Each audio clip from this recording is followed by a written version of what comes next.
Merci de passer la matinée avec nous sur Europe 1. Il est 11h30. C'est l'heure du journal de la santé avec Guillaume Janton. Et à la une ce matin, l'invasion des guêpes en France cet été. Un sapeur-pompier français développe une application pour secourir plus rapidement les voyageurs étrangers. Et enfin, Coca-Cola au cœur d'une polémique. Et après les moustiques tigres, après les tiques, les guêpes sont aussi particulièrement envahissantes en France cet été. Les piqûres de guêpes ont déjà causé 2 décès dans l'Hexagone cet été. Contrairement aux abeilles, les guêpes sont capables d'attaquer plusieurs fois et les fortes chaleurs de cet été favorisent leur prolifération. Les pompiers sont très sollicités pour venir détruire les nids, comme nous l'explique Vincent Giraldo. Les pompiers de la Loire ont détruit près de 2300 nids de guêpes, rien qu'au mois de juillet. Dans le Haut-Rhin, par exemple, quasiment le même nombre d'appels, au 18, bien plus que les années précédentes. Sauf que dans ce genre d'intervention, il n'y a pas toujours danger immédiat et les pompiers doivent jongler avec d'autres appels d'urgence. Jacques Bout, lieutenant-colonel des pompiers de la Loire. À mon avis, effectivement, s'il y a un nid de guêpe qui est relativement important, parce qu'il y a le petit nid qu'on peut détruire facilement avec un produit aérosol, c'est la taille du nid qui fait la différence, quoi. On a des nids qui sont de la taille d'un gros ballon de basket, quoi. Voilà, là, ça commence à être sérieux. C'est surtout ce qui fait la différence. Moi, ce que je conseille, effectivement, c'est d'appeler les sapeurs-pompiers. Et les sapeurs-pompiers, effectivement, donneront la réponse, soit d'eux-mêmes pour se déplacer, soit si le département n'entre plus dans leur mission, la destruction des nids de guêpes, orienteront les gens vers d'autres personnes. Le service de destruction d'un nid de guêpe reste pour l'instant gratuit dans la Loire. Il est payant dans d'autres départements. Généralement, il en coûte 130 €.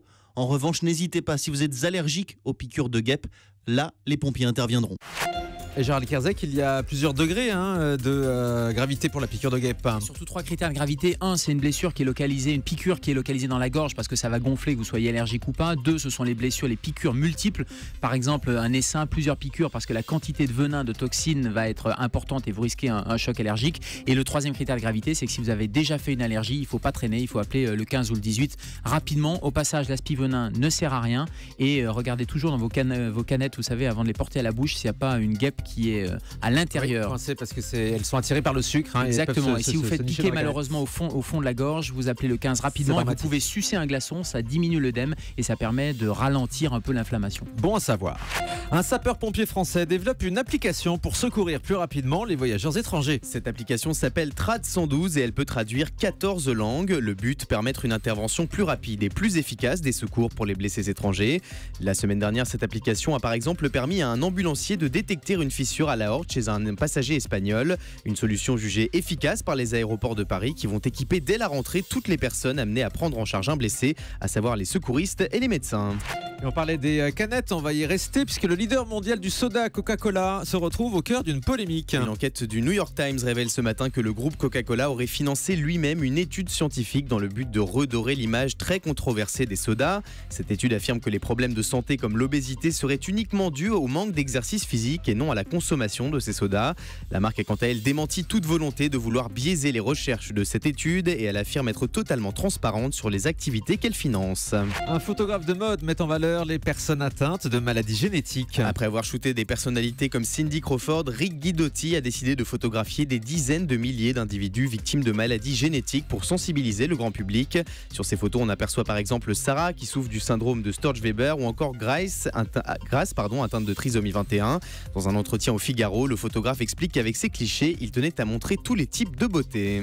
Belle initiative. Le comédien Laurent Ournac répond aux critiques après son importante perte de poids. En moins de 8 mois, le héros de Camping Paradis a perdu 50 kilos grâce à une lourde opération chirurgicale qui consiste à retirer jusqu'à 80% de l'estomac. Une méthode critiquée par beaucoup d'internautes sur les réseaux sociaux. Certains d'entre eux estiment que le comédien n'a aucun mérite à avoir maigri ainsi.